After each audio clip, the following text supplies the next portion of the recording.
Hi, welcome to my cabin. My name is Mark Schmitt, and I live on a lake, Diamond Lake in central Minnesota, near Wilmer, Minnesota. And I am going to do top to bottom remodel. I'm trying to make it a little more livable, and we have some other things that I'm going to have to work with. One is I'm in a wheelchair, so we're going to have to work on some accessibility issues, some livability issues, and just some conveniences to make the remodel job worthwhile.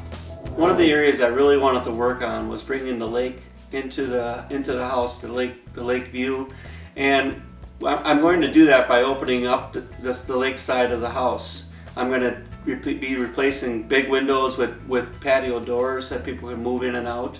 It'll give a better view of the lake. One of the issues on the accessibility side of things is the bathroom is not very well set up for wheelchairs. As you can see, the toilet is really close to the shower or the bathtub, and to get into there, it doesn't give you a very good angle for transfers. The other thing I have problems with is that I really need two bathrooms in this house, and there's only one. So what I'm going to be doing is actually putting two bathrooms in the same space and taking part of the bedroom and actually having two bathrooms that are about the same size as the current one. The kitchen is the biggest bottleneck in the summer. When you got a large crowd, it's not set up for it. You got one or two people in here, and you've maxed out how many people can be cooking, getting things ready. And as you know, in Minnesota in the summer, there's always food around because that's what 30 people do. And what we're going to do is a couple things. We're going to make it more into a galley kitchen, and we're going to knock that wall out and expand. Another area that I wanted to fix was I wanted a real entryway. I've never had one. I can't hear when people are knocking on the door because there's a door here and then the door to the kitchen. It's pretty much soundproof. They have to call before they come. And with the proper entryway, it's part of the house. You know, somebody's knocking on the door, you can hear it in the living room. So you've been through the house and you've seen what I'm going to do, and you probably noticed that I'm not adding on anywhere. And that is, there's a couple of reasons. One, if I were to add on in the winter, I would have had to do all the footings and everything already. But in reality, I really like my small house. It's about 900 square feet. With going into the garage, I'm going to have a little over 1,000 square feet of living. Speaking of living, where am I going to live with all this happening? Well, actually, I'm moving everything out, and I'm moving to the next door. There's a cabin next door. He's a good friend of mine. And it's actually accessible because it was owned by a guy in a wheelchair, my old boss. And I'm going to rent it out for 2 or 3 months through the winter, and I'll be able to keep an eye on the project. Every night I'll come home and I'll be able to see what's going on. Every morning I'll be able to talk to the guys and make sure that everything is running smoothly.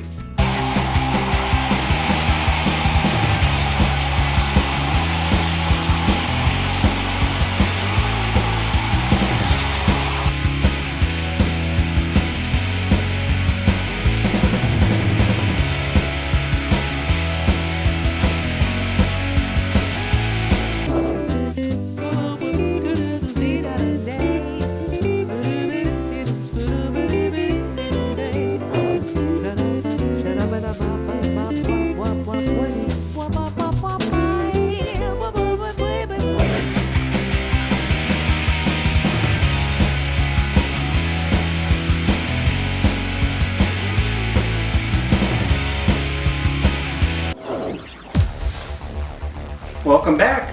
Remodeling is done. About 8 months to the day I moved out of here. My carpenter came back yesterday and finished up all the little jobs. My goals for this remodeling job was to make the place more accessible to me. And one of the big areas that I really wanted to fix was the bathrooms. I wanted 2 accessible bathrooms. And I wanted to be able to get into them and use them, and if I had friends over in wheelchairs, we'd have 2 bathrooms. I also wanted a backup bathroom that I could use. Another area I wanted to really improve on was the kitchen area. The other kitchen was crowded, it wasn't easy to work with. And with this kitchen, I expanded it by 6 feet, and I put a lot of different things into it. Starting from the top, I made the stove a little bit easier to work with. I had a work area that I wanted to be able to use for both eating and for food prep. This is actually a piece from the old house. We took it and we cornered it and cut it down a little bit, made it a little more accessible, a little bit lower. Other things that I did, I built my microwave into the cabinet so that it's easy to access. It was actually a little bit lower and a little bit easier to use. I lowered everything so that all my dishes, my glasses, my silverware, everything is more accessible. Made the sink more accessible. I built a pantry that really it's kind of the centerpiece of the kitchen. It made my life so much easier. I can reach everything, I can go in, everything has got its place. I did a couple things. I didn't put in any cabinets. I actually put in shelves, very much like a European style. I wanted it open so I can actually see the things that I'm looking for, and also to reach them and take them down with a reacher. Another thing I did was I got a big refrigerator and freezer that I don't have to go out into the garage for things. I actually have everything here. I made it counter depth deep so that it actually wasn't too deep, that I could reach back into it. Really made the kitchen a little, to the point where it was just easier for me to do things. I also have a big family, so I have a 10-foot counter that we use buffet style, and that was one of the things that my family really likes because it just fits for our big get-togethers. Moving on, I wanted a proper entryway.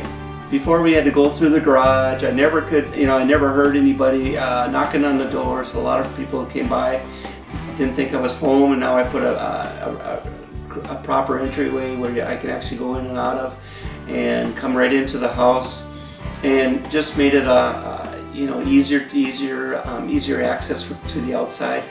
I also wanted to be able to see the pond side, and that was hard to do with the way I had the house set up. Other things I did do, and this might not be as much on the accessible side of things, but I changed the lakeside room so it has two big 8-foot doors. And one thing I like about that, I never realized it, but without those doors, I was kind of trapped into one end of the house if something ever happened. And now I got doors from one end of the house to the other to get to the outside. I made the doors French doors so that they're easier to open and close, and made the room a lot more accessible. The bedrooms I changed a little bit. The guest bedroom, because of the bathrooms, I had to make the closet a little bit smaller, but actually the way I set it up, it makes it accessible if someone were to stay here. In my bedroom, I made it so that I can get around the bed. I had a lot of furniture and a lot of other stuff.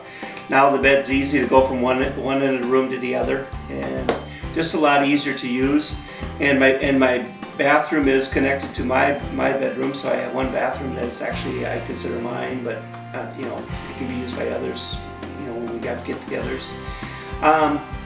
The garage, I did lose a little bit of space, but as you'll see, I left enough room to get on both sides of the car yet. I used to have a double car garage. Now I have a car and a half, but I did leave enough room so that I can get in and out of both sides of the garage. Another thing that my architect helped me out with was the floor. I wanted a floor that was going to be easy to upkeep, easy to clean, easy to take care of, and hard. And he asked me, what I had underneath, and we took a look, and it was all concrete. And one of the things that he recommended was polishing the concrete.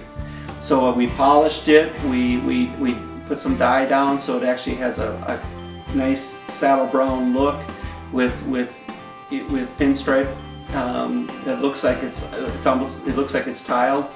It's just so easy to keep clean, easy to move around. It's very durable and looks great. I also worked on the outside of the front of the house. I made the patio a little bit bigger. I had to raise up the patio a little bit to make the front door accessible. So I thought, well, while I was doing that, I had to raise up all the bricks. I might as well go and make the patio twice the size. All in all, set a budget. Really, probably first thing to do is set goals. What do you need that bugs you in life? For me, it was my bathroom first, my kitchen second, probably the entryway to get in and out of the house third. I really wanted a more accessible place. I wanted to be able to see outside. I've got windows in the kitchen that are a little bit lower than what most people would have, but for me, they're perfect. For me, I can see out. I don't need the high windows. I have the lower windows, which allowed me space above them so that I could have storage space also. And really set, you really set a timetable that you can live with. I had to push my guys every once in a while.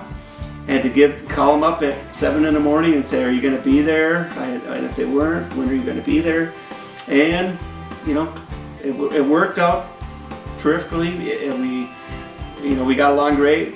Not every day, but we got along great, and really worked with them. So that's the other thing, is keep the communication open.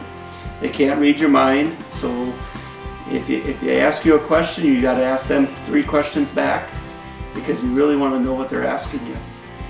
And have fun, because the end result is everything.